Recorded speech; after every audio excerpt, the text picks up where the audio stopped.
Do you struggle with bloating and constipation? Does it seem like no matter how many supplements you take, your bowels just don't budge? Or do you have chronic aches and pains in your body? Or do you get stitches in your side when you work out? If so, your diaphragm may be at the bottom of your bloating and constipation. In today's episode, I dive into 3 simple and quick tests for you to do to find out if your diaphragm is impacting your gut health. And I'll be sharing with you the 2 steps you can take after to fix your diaphragm. Are you ready to be constipation free? Let's jump in. Hey friend, welcome to the Better Belly Podcast. Do you want freedom from bloating and constipation? Do you find yourself up late at night Googling natural constipation remedies, causes for bloating, or recipes and exercises to help constipation? Are you frustrated with the mind game of trying to figure out what foods are helping or hurting your gut? Hey, I'm Allison, mom, wife, and functional gut health practitioner.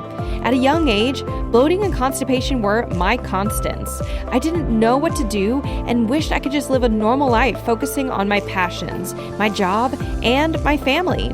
I was tired of abdominal pain that woke me up at night and wasting time and money on gut health remedies that just didn't work.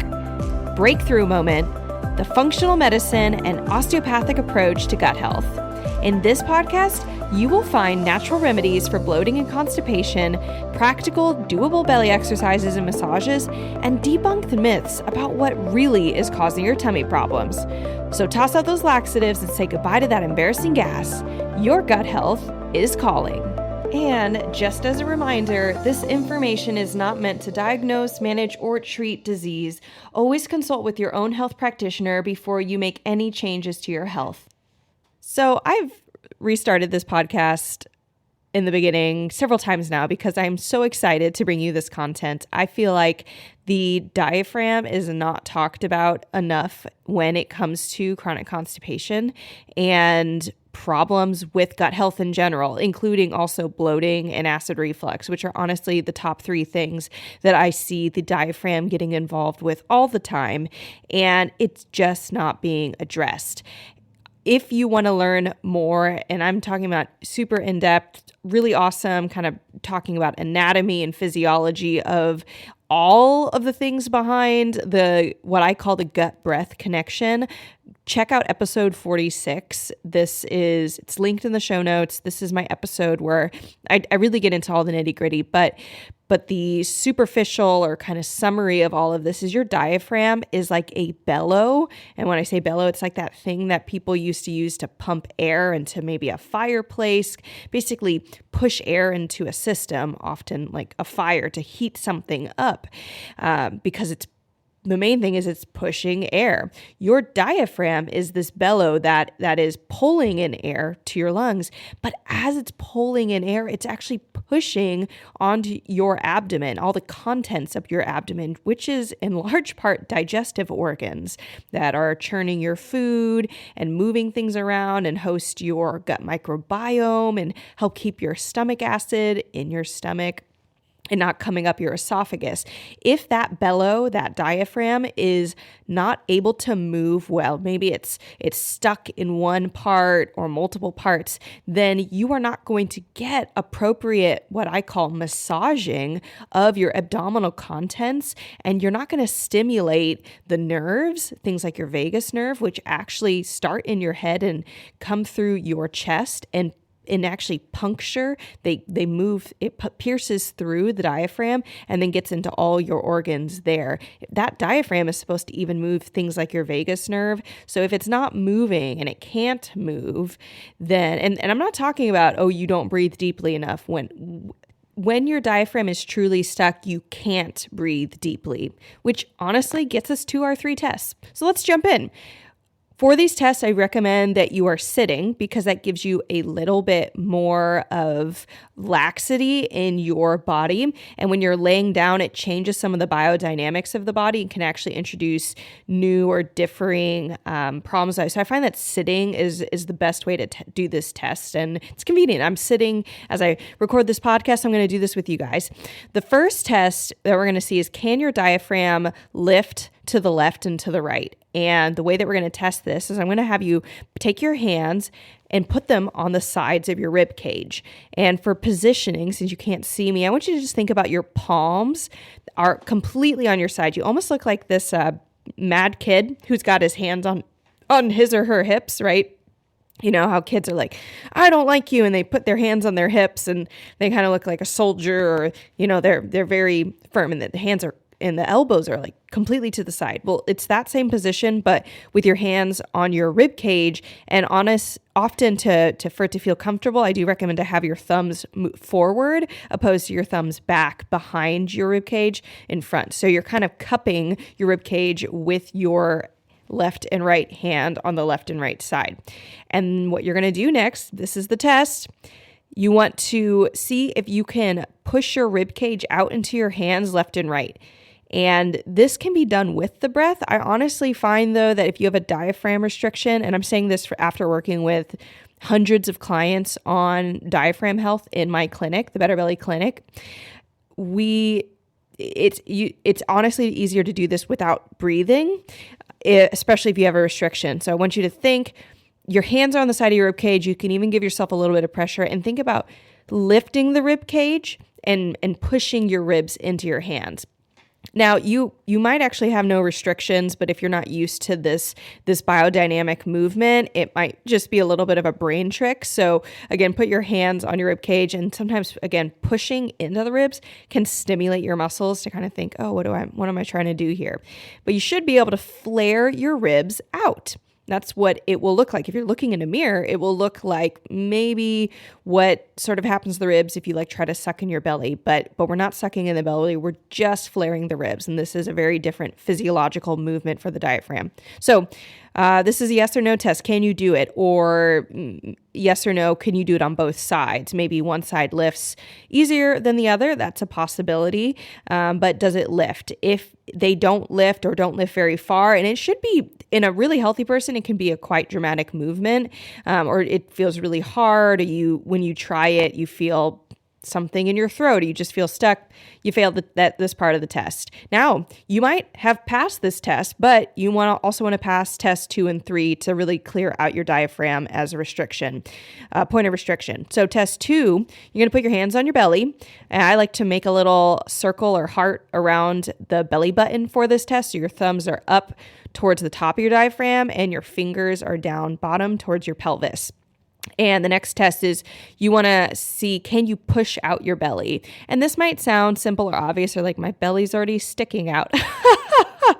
But for some of my clients, even if you already have a little bit of belly that sticks out, the point is from your kind of normal respiration zone, which we call this quiet breathing, it's a very small movement. Your diaphragm can actually bellow out even more, and it displaces the abdominal contents and your belly sticks out more. So push it out. I'm doing that. And as you're doing that, you want to look or feel, you can feel your hands. There's kind of a 2-part to this test. Do your fingers, which are closer to your pelvis, do those move? Because sometimes you can push out your belly, but only the upper part of the belly above the belly button can move. And that has to do with specific restrictions in the diaphragm or possibly in your abdominal, in your organs of your abdomen. There's a restriction there, and it's not allowing the organs to be displaced on the lower part of the abdomen. Or sometimes the lower part towards the pelvis can push out, but maybe the top part feels really stiff. I find that's more common in general, but both are options. So can you push out your belly? That's test number 2. And can you push it out, both that lower part of the belly below the belly button towards the pelvis, or the above the belly button towards the rib cage? Test number 2. If you failed that, your diaphragm needs help. We're going to get to that. If you passed it, we have test number 3. Hands are going to stay on the belly. And now we are going to actually do the classic lift up suck up the belly. So you can suck up the belly, and there might be some ribs flaring with this. That's totally fine. But you want to see, can you suck up your belly? And as you suck it up, I'm really looking for, in an ideal kind of optimal situation, above that belly button, especially in the middle part of your abdomen, Is that soft, and can it like tuck under? I'm going to be super honest. I'm doing this test right now, and that's kind of stiff to me right now. And it's actually a little surprising because I'm going to look into this a little bit more and do some of my visceral stretches that I do with my clients. But with this is a great test. Can you, again, your hands are on your belly, you're going to suck up the belly, and you're going to see, can you pull that belly up? I will also say, and I'm feeling this right now, if you try to do that and you feel tension in your back, like your spine, part of your back, it might be mid back or kind of low back. If you feel some tension there, that is where the diaphragm actually has attachments to your spine, your lumbar spine. It's called the crux of the diaphragm. There's like these two legs that come out of the diaphragm and attach to your spine. It's another way that it can get restricted. So I'm feeling those restricted. I'm suspicious what is possibly causing that. So those are your 3 tests. If you want to, again, hear more in depth on why the diaphragm is so important on every single anatomical component, check out episode 46. But now you've done the test and maybe one of them didn't go so hot. For me, test number 3 was my least good result. And I'm wondering, what do I do next? So the solution is 2-part. Number 1, you're going to want to release restrictions that are above and below the diaphragm, because the diaphragm, you don't want to think of, this is honestly the number 1 mistake. If you already know about the diaphragm, some people think, well, and they've even been told, oh, you have trigger points in your diaphragm, or your diaphragm's restricted. That can happen in the muscle tissue, but typically the diaphragm has no reason to spasm unless it doesn't have fluid motion. So it's, as it lifts, maybe it encounters something above it, like your lungs or your heart or your esophagus, that is restricting it and impeding it. Or as you breathe out and the diaphragm drops, or actually this would be breathing in and your diaphragm drops. So I apologize for that. I got that mixed up. But as you breathe in and your diaphragm drops, maybe something below the diaphragm is restricting it. So you have the stomach, you have the liver. Liver is a huge component of the diaphragm getting stuck just because it's right below it and takes up so much space as far as what's immediately under the diaphragm, or even your small intestines. I've seen that have a big impact, and your large intestines, which actually hook into the left and right side corners of your rib cage. Super, super interesting anatomy going on here. So what's the best way to release restrictions above and below the diaphragm? My number 1 method that I go to is visceral manipulation. And you may have never heard of this before, but welcome. It is going to change your life, because if you are thinking of restrictions, typically the most common bodywork modalities that you go to when you say, my body doesn't feel good, only deal with muscles and bones. So physical therapists, chiropractors, massage therapists, they're working with muscles and bones. But more important, and the thing that muscles and bones, what I say, they bow to organs, because your organs keep you alive. Your organs digest your food. Your organs provide you everything you need. And your muscles and your bones just help you get from place to place, more or less, right? And so they help you get up and walk to the bathroom, or get a cup of water, or we're not doing this, but go kill an animal so you can eat it, right? Go pick something out of the fridge so you can eat it. That's your muscles and bones do. But if there's an organ that's restricted, they will actually move out of place or develop a trigger point or become all restricted and not want to move and tense and tight, because the organ that they're associated with or connected to or move around has its own restrictions. So visceral manipulation is going to be the number 1 thing you're going to want to do, especially if you have chronic aches and pains in your body and PT and chiropractic care has not helped, or massage therapy or acupuncture, all these things. Now, how do you find a visceral manipulation practitioner, and who the heck does this? So any body worker, anything I've just mentioned, PT, chiropractor, massage therapist, acupuncturist, they can learn visceral manipulation, but not all of these professions automatically know this. In fact, I'd say fewer people do. But there is a website where you can actually find someone near you who does visceral manipulation. And I have an easy guide to how to navigate that website and find the best person to work with. You can just go to betterbellytherapies.com/find. And I have an easy free guide helping you to find a visceral manipulation practitioner near you. Now, that's step one. Get those suckers released, and I most recommend visceral manipulation, especially if PT and chiropractor and yoga and stretching, and I'm just talking about general stretching, like stretching and touching your toes hasn't worked. You need more than that, something more specific. Once you have those released, step 2 is actually the really easy part, and it's super hands-on, and you can do it yourself. You just come back and you do these tests as exercises. So you actually put your hands on your rib cage and you flare your ribs. But the reason you can't start here, and I've tried it with myself, I've tried it with clients, is that if you have a true restriction, those restrictions are, they are super resistant to moving without very specific release.